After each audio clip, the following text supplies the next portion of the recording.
یا ایھا الذین آمنوا ان تتقوا اللہ یجعل لکم فرقانا. اس میں جو علمی نکات ہیں، پہلا نکتہ کہ اللہ نے کیا فرمایا کہ اگر تقویٰ کوئی بھی شخص اختیار کرتا ہے تو یجعل لکم فرقانا، اللہ اس میں حق اور باطل میں فرق کرنے کی صلاحیت پیدا کر دیتا ہے.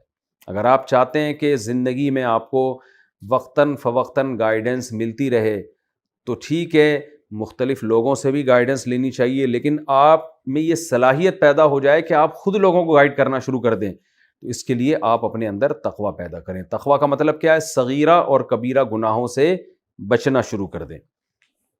دوسری بات، وَإِذْ يَمْكُرُ بِكَ الَّذِينَ كَفَرُوا لِيُثْبِتُوكَ أَوْ يَقْتُلُوكَ أَوْ يُخْرِجُوكَ.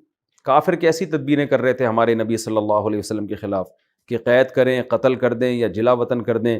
ظاہر ہے وہ پھر جلا وطن بھی ایسی جگہ کرتے جہاں قسمہ پرسی میں زندگی گزرتی، لیکن اللہ نے وہ ساری تدبیروں کو ناکام بنایا. اس میں اللہ پہ توکل کی بھی ترغیب ملتی ہے کہ بھئی ہم اللہ کے حکم کو فوکس کریں.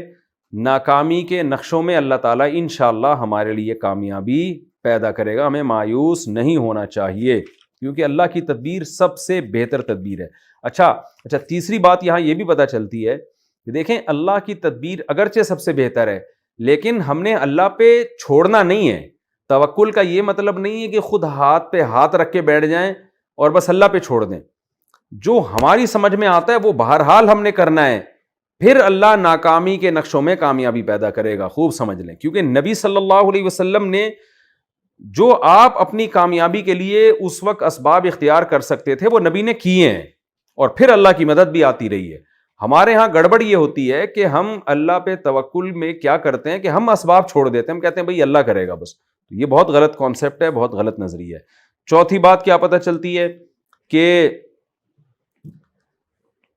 فضول اعتراض کرنے والے ہر دور میں موجود رہیں گے. نبی کے دور میں بھی اس کو کہتے ہیں نا خام خواہ کی ایک اعتراض چھوڑ کے چلے جانا. تو نبی نے بار بار دعویٰ کیا تھا جیسا کلام بنا کے لاؤ. تو اس زمانے میں بعض کافروں نے کیا دعویٰ کیا؟ ہم بھی لا سکتے ہیں، بس ایسے ہی بیٹھے بیٹھے ہم بھی اس جیسا کلام پیش کر سکتے ہیں. تو بھئی پیش کرو نا، لیکن کیا نہیں انہوں نے.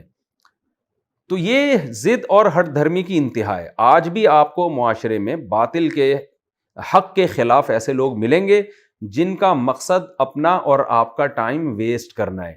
وہ فالتو قسم کے دعوے اور نعرے اور فالتو باتیں کرتے رہیں گے، کوئی لاجک نہیں ہوگی، کوئی اس کا سر پیر نہیں ہوگا، بس ایسے ہی ایک شرری چھوڑ دینا جسے کہتے ہیں نا. تو آج بھی ایسے لوگ موجود ہیں. تو اگر آپ کو واسطہ پڑتا ہے ایسے لوگوں سے تو مایوس نہیں ہونا چاہیے. بھئی ہمارے نبی کو ایسے لوگوں سے واسطہ پڑا، فضول قسم کے دعوے کرتے تھے اور خام خواہ میں پریشان کرنے کے لیے. اب ظاہر ہے لوگوں کے کان کھڑے ہو جاتے ہوں گے نا جب کسی کافر نے دعویٰ کیا کہ میں بھی ایسا کلام پیش کر سکتا ہوں. لوگ انتظار کرتے ہوں گے شاید آج آئے گا، کل آئے گا، آیا ہے نہیں. تو یہ فضول لوگ ہر دور میں ہوتے ہیں. تو ہمیں اپنے کام میں لگنا چاہیے جیسے ہمارے نبی صلی اللہ علیہ وسلم اپنے کام میں لگے رہے. اچھا، پانچویں بات ہمیں یہ پتہ چلتی ہے کہ دیکھیں اس دن اس وقت کافر نے، یہ بہت اہم پوائنٹ کی بات ہے جو میں بتانے لگا ہوں، غیر مسلم نے کیا دعا مانگی کہ اے اللہ اگر اسلام برحق ہے تو آسمان سے پتھر برسا دے، لیکن کوئی پتھر نہیں برسے آسمان سے. یہ آج بھی طرز ہوتا ہے لوگوں کا کہ مخیر العقول جسے کہتے ہیں نا، عقل سے ہٹ کر باتیں. اسلام آپ کو ڈیبیٹ کرنے کا حکم دیتا ہے کہ آپ دلائل کی دنیا میں بات کرو. یہ جو شعبدے بازیاں اور یوں ہے تو یوں ہو جائے، یوں ہے تو یوں ہو جائے، یہ باطل لوگوں کا کام ہوتا ہے، یہ اہل حق کا کام نہیں ہوتا. کیونکہ اس قسم کی نشانیاں دکھانا، جیسے پیغمبروں سے نشانیاں مانگی جاتی تھی کہ آپ اشارہ کریں اور ایک چشمہ جاری ہو جائے، آپ یوں کریں تو یوں ہو جائے. آج ہم نے دیکھا ہے کہ اہل حق بھی اس قسم کی باتیں کر رہے ہوتے ہیں. وہ بھی کہہ رہے ہوتے ہیں کہ ہم برحق ہیں اور اس کی دلیل یہ ہے کہ ہم نے یہ شعبدہ دکھایا، یہ شعبدہ دکھایا، یہ شعبدہ دکھایا. اسی میں مباہلہ بھی داخل ہے.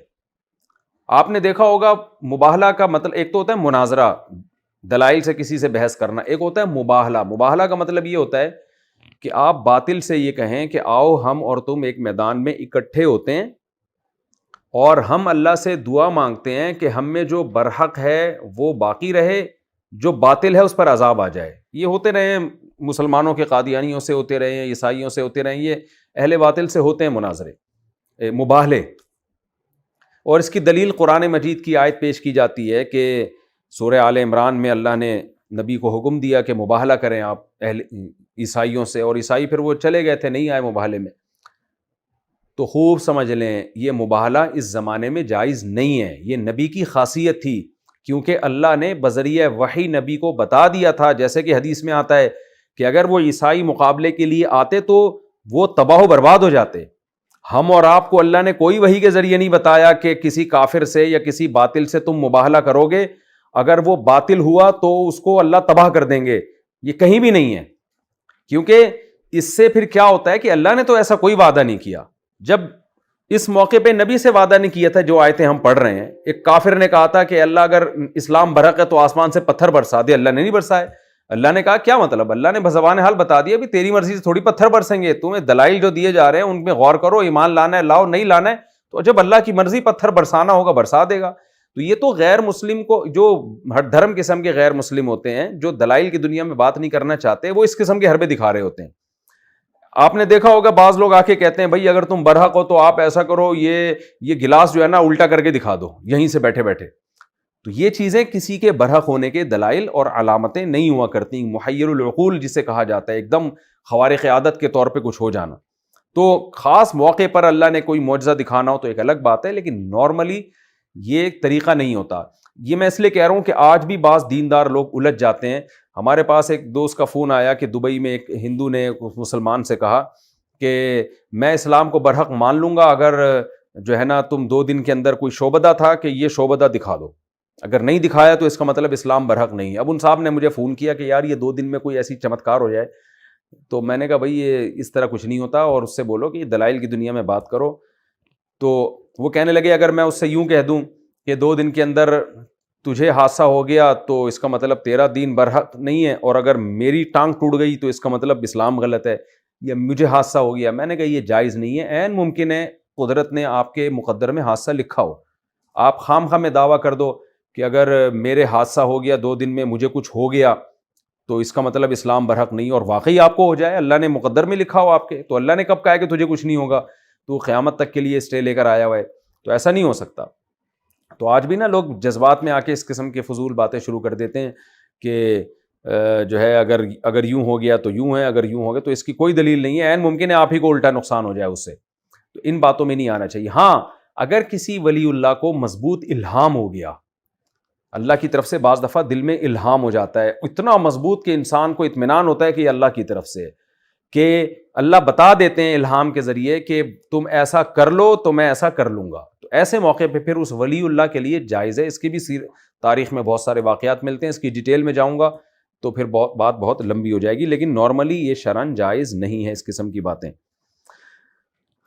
اچھا یہ علمی نقطہ تھا. اور ایک اور علمی نقطہ اس میں کہ مسجد حرام کی فضیلت، کہ اللہ کہتے ہیں مسجد حرام کے متولی حقیقت میں وہی ہیں، انہی کو حق ہے جو پرہیزگار ہو. تو جو بھی مسجدوں کے متولی ہیں، مسجد حرام تو بڑی مسجد ہے، عام مسجدوں کے بھی متولی نیک لوگ ہونے چاہیے، مینجمنٹ میں نیک لوگ ہونے چاہیے. اور مسجد سے لوگوں کو روکنے کی بھی حرمت معلوم ہوتی ہے کہ اللہ نے مشرکین پر کتنا غضب نازل کیا اس بات پہ کہ تم لوگوں کو مسجدوں میں آنے سے روکتے ہو. تو اگر کوئی جو ہے حج کو بہت زیادہ مہنگا کر کے لوگوں کو حج کرنے سے روکے، عمرے کو بہت مہنگا کر کے لوگوں کو عمرہ کرنے سے روک دے، خام خواہ کی پابندیاں لگا کے روک دے، یا ویسے ہی روک دے، کوئی اس کے پیچھے کوئی بڑی مصلحت نہ ہو، تو یہ روکنا بھی اس میں داخل ہے. مسجد حرام سے، مسجد نبوی سے یا عام مسجدوں سے کسی کو روکنے کی شرعاً اجازت نہیں ہے. یہ اللہ کے گھر ہیں، یہ کسی کی ذاتی پراپرٹی، ذاتی ملکیت نہیں ہے. ہاں کسی مصلحت سے روک دینا ایک الگ بات ہے، لیکن نارملی اس کی شرعاً اجازت نہیں ہے. بہت بڑا جرم ہے. اور حدیث میں یہ بھی ہے کہ آپ صلی اللہ علیہ وسلم نے حکم دیا کہ لا تمنعوا احدا ممن طاف بهذا البیت لیلا او نہارا، کہ جو بھی دن یا رات میں بیت اللہ کا طواف کرنا چاہے، نبی نے حکم دیا کہ اس طواف کرنے والے کو روکنے کی اجازت نہیں ہے. اور آخر میں جو نقطے کی بات ہے وہ یہ کہ دیکھیں کافر اسلام کو ختم کرنے کے لیے، جو اسلام دشمن کافر ہیں، وہ اپنا مال خرچ کریں گے، اور آخرت میں یہ مال ان کے لیے حسرت اور افسوس کا ذریعہ بنے گا. تو ہمیں حکم دیا جا رہا ہے کہ ہم اسلام کو پھیلانے کے لیے مال خرچ کریں. تو ہمیں اپنی آمدن کا ہر مہینے کچھ نہ کچھ حصہ اسلام کی تبلیغ کے لیے، جو دینی مدارس اسلام کی تبلیغ کرتے ہیں اور جتنے بھی تبلیغ کے ادارے ہیں جن سے اسلام کو پروموٹ ہونے کا امکان ہو ایسی جگہوں پہ اپنا مال ہمیں خرچ کرنا چاہیے تاکہ وہ ہمارے لیے صدقہ جاریہ بنے.